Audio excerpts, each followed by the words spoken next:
Stop recording. Face. Speech off. Hi guys, it's BI Life with Kelly, and I'm going to be doing a video on whether or not you should attend a PWI or an HBCU for law school. And for those of you all who do not know what PWI is, it's a predominantly white institution versus a historically black college or university. So if you're interested in topics like this, then keep watching. I watched quite a few of these videos over the weekend, and they popped up as suggested watches. I was watching reviews on different colleges I'm considering for law school, and so then just a plethora of different videos came up. But they were really good and insightful because I have been debating this my own self. I had been debating like what were things that were essential and important to me going to law school, because it is a full-time commitment.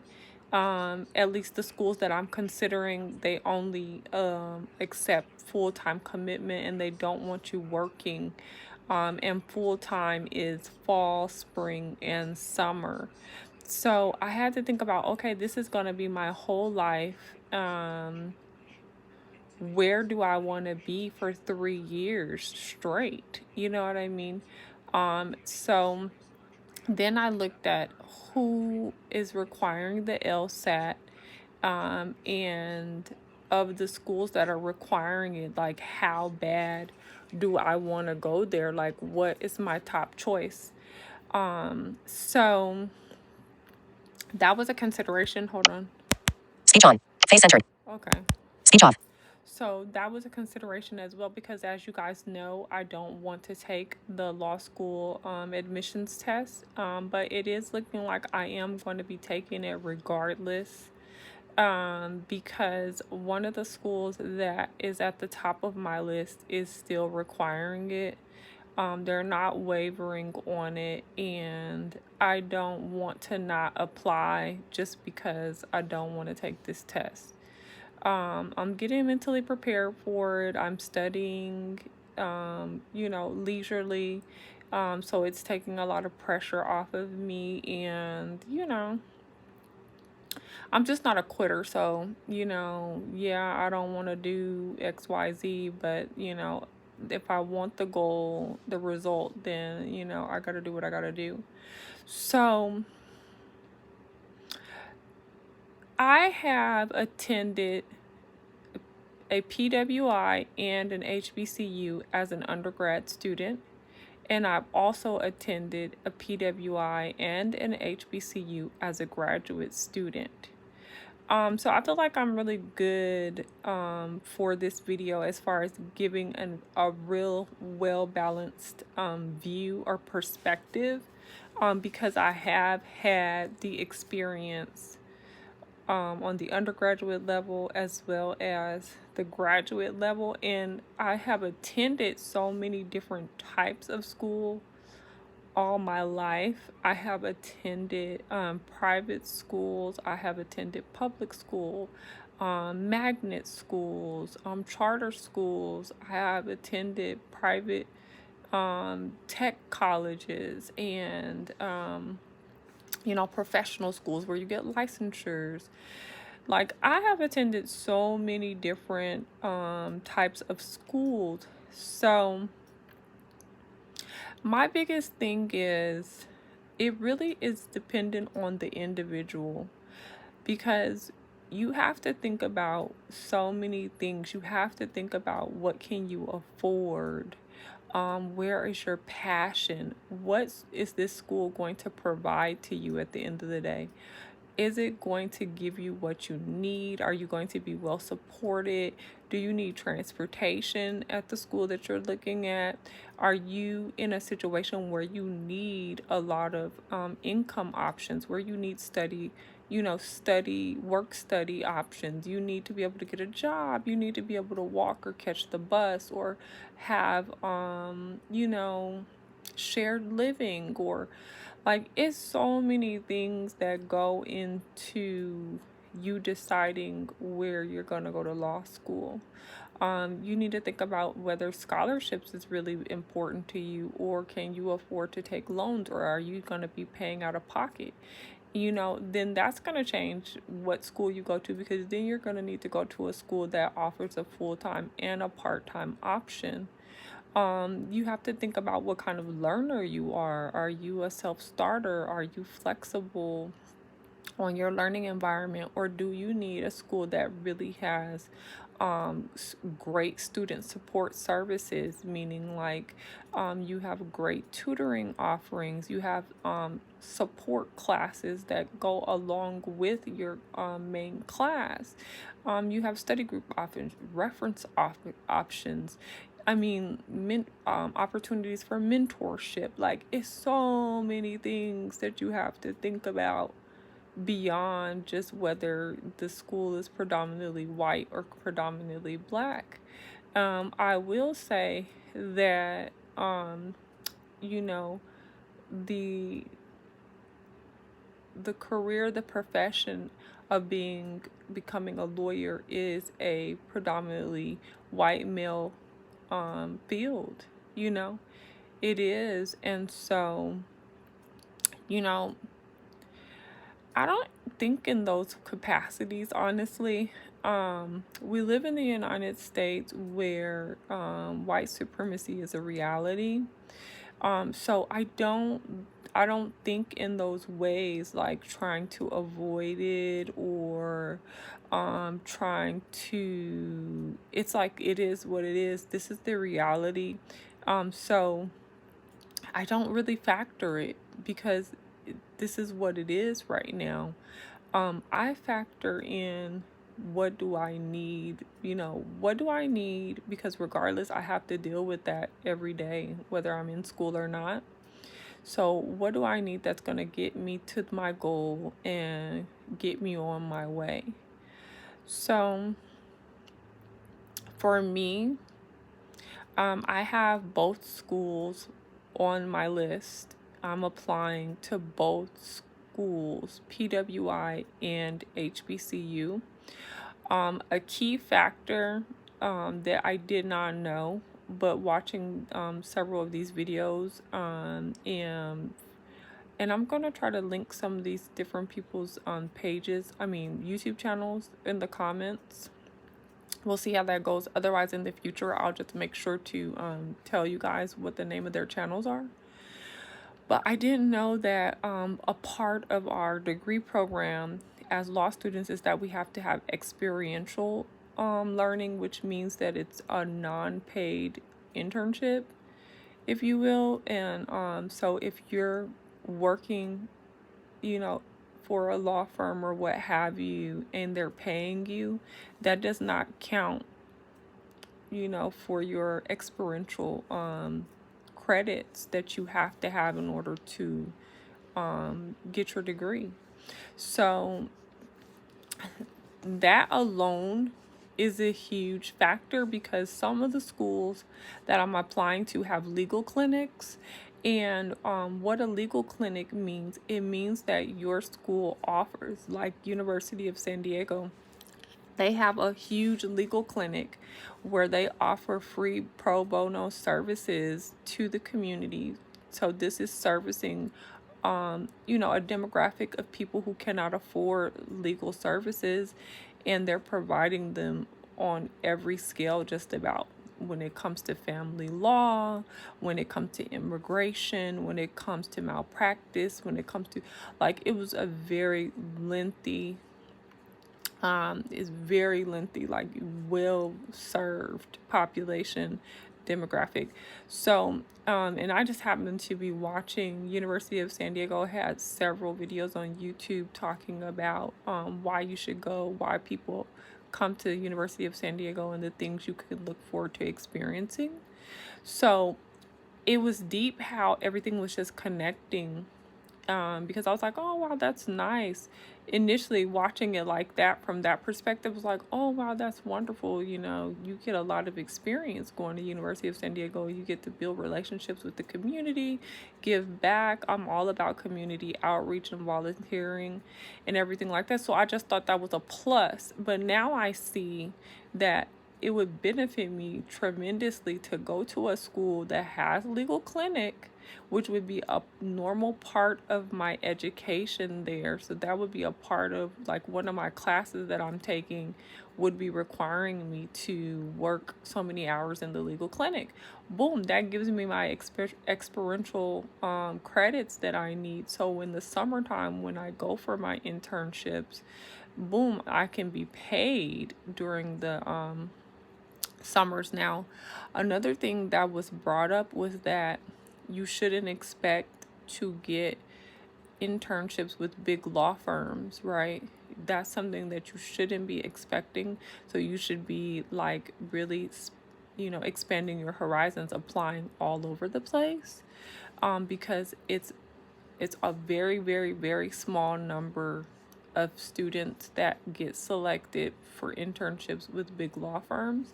And it really boils down to who you know, and what kind of relationships you were able to foster, that get you selected. So anyhow, I listened to that. Now, another thing that I will tell you too is that every law school does not offer scholarships, and not every school is very generous, meaning like you may choose to apply to like John Marshall Law School, where they have been known to give you a $15,000 scholarship per semester, whereas their tuition is $22,000 a semester. So that's leaving you $7,000 to come up with per semester. Whereas you could go to a whole nother school that may be charging the same price, but they're only offering $4,000 a semester, or they may only offer $4,000 for the entire year. So you have to realize, like, I might get stuck with the bulk of my tuition choosing to go to this school. If you care, if you don't, those are things you have to consider, especially if you plan on working for someone rather than starting your own law firm. Now, the good news is that once you register with LSAC, which all of us have to do, which is the Law School Admissions Council, and you could go to lsac.org to get that started.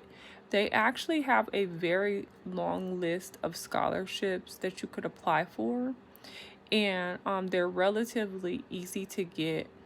The earlier you apply, as soon as you get admitted wherever you're going to get admitted, then the earlier you can apply to the scholarships. It's pretty easy to get them, as long as they still have funding and they're very generous. So because they don't want barriers. But I will tell you this: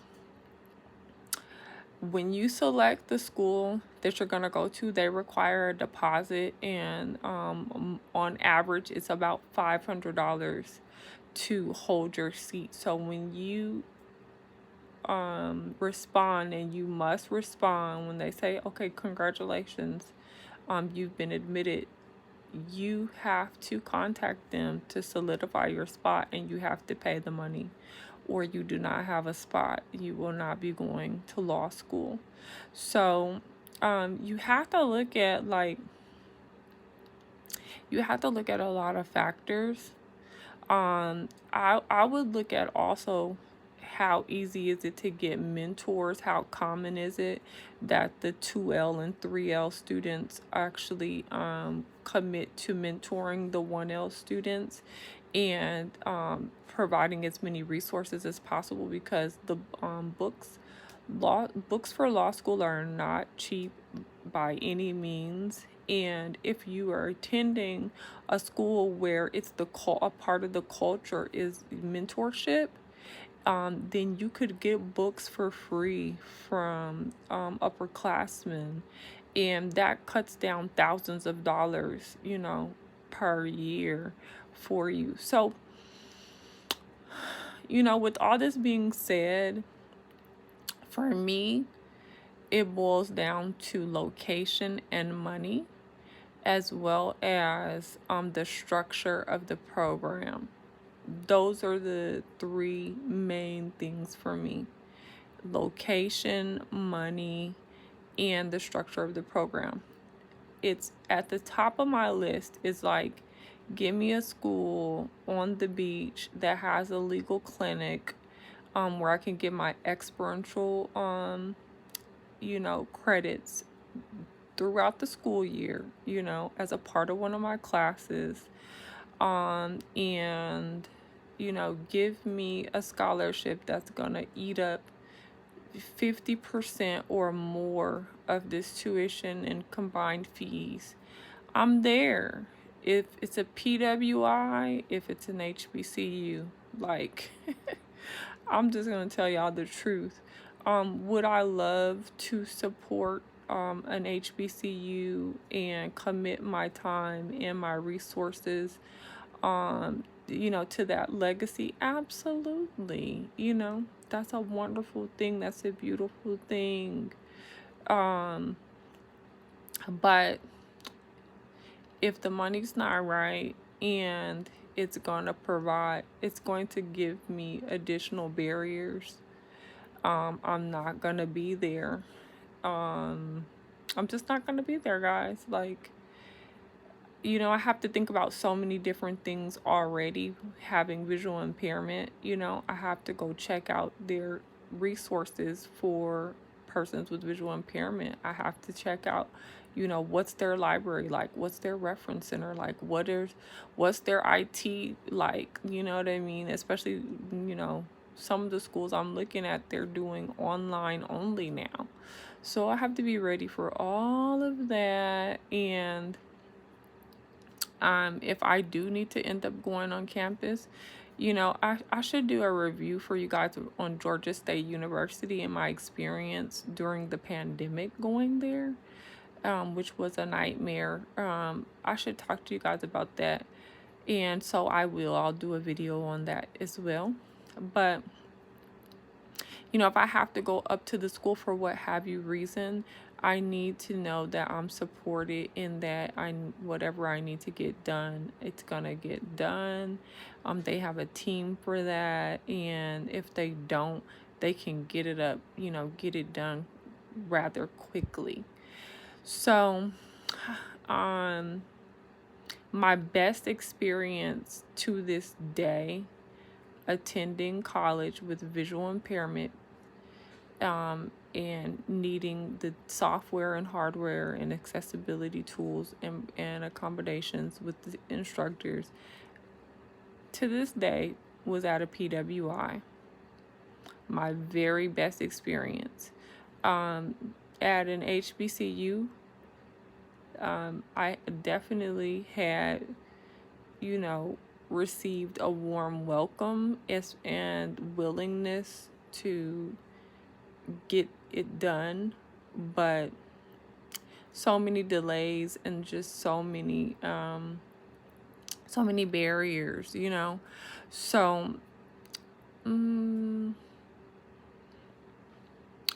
each institution is a different experience, and this is a totally different program with a total different set of requirements, like just so many things. I'm at a different place, so to be continued, guys.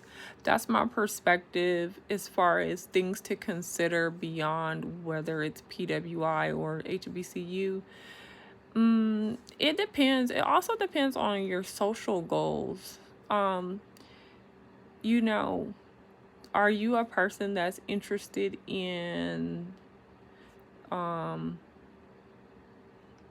building long-term relationships, as far as, you go to attend an HBCU and become a member of the Divine Nine, a graduate fraternity or sorority? Are you going to, is that of high interest, of high priority for you?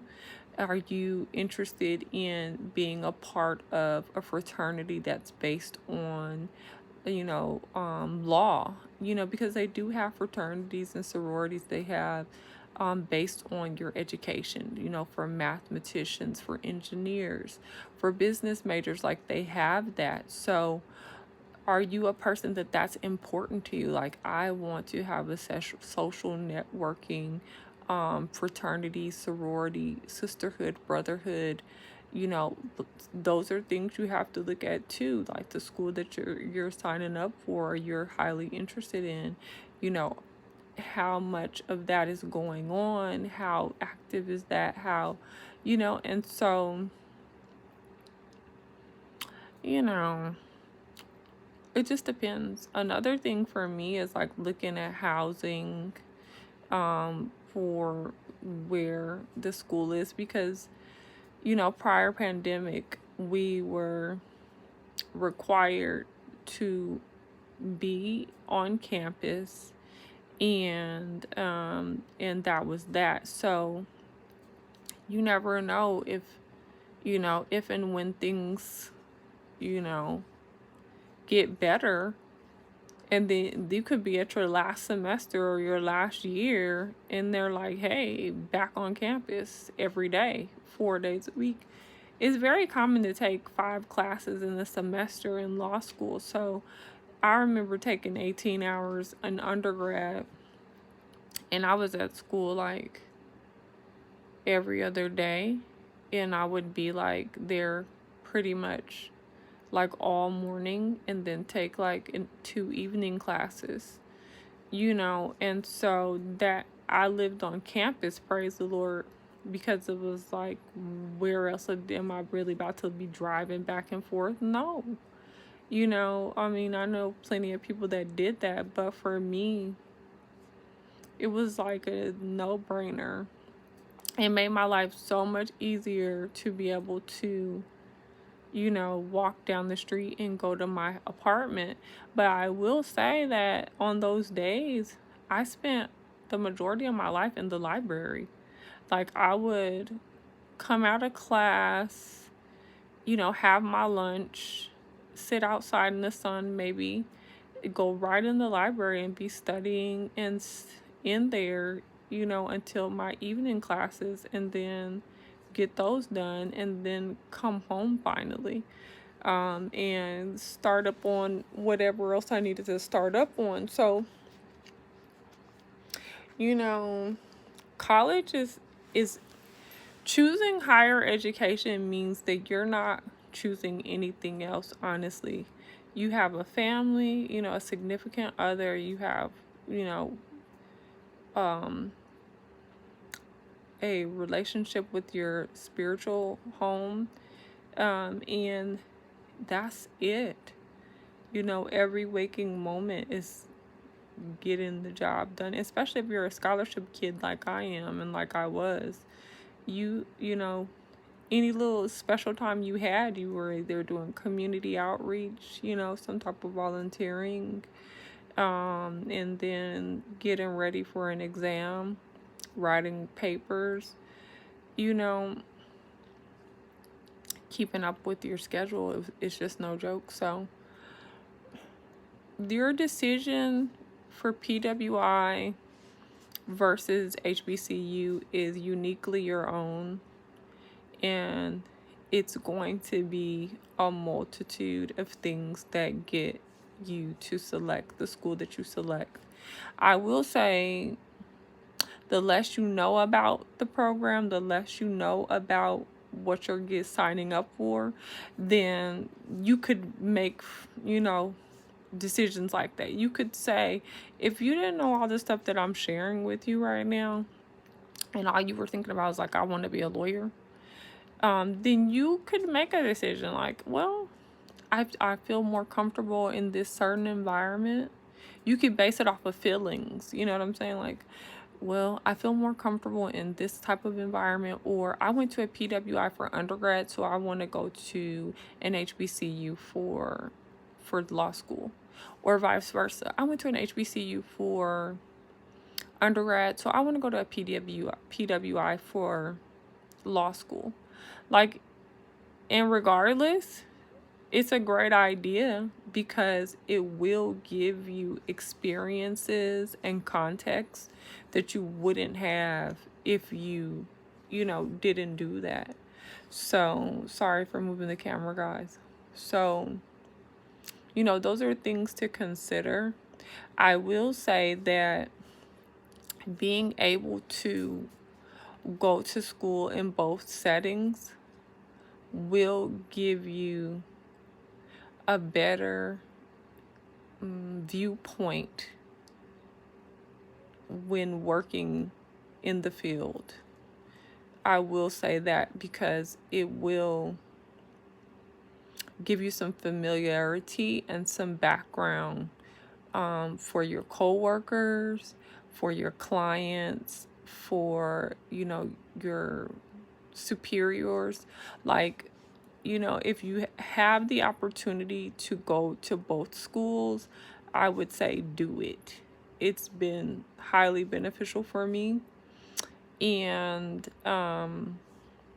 to be continued, guys. We're gonna see what happens, and I'll definitely let you guys know what it boiled down to. And like I said, I'll do that video on exactly what schools I applied to, what they told me, and where I landed. Okay, guys, I'll see y'all in the next video, and I'll have on a different shirt because it'll be a new day. Okay, guys, good night. I'm about to, cornroll this hair up. I was watching I'm in Love with a Church Girl.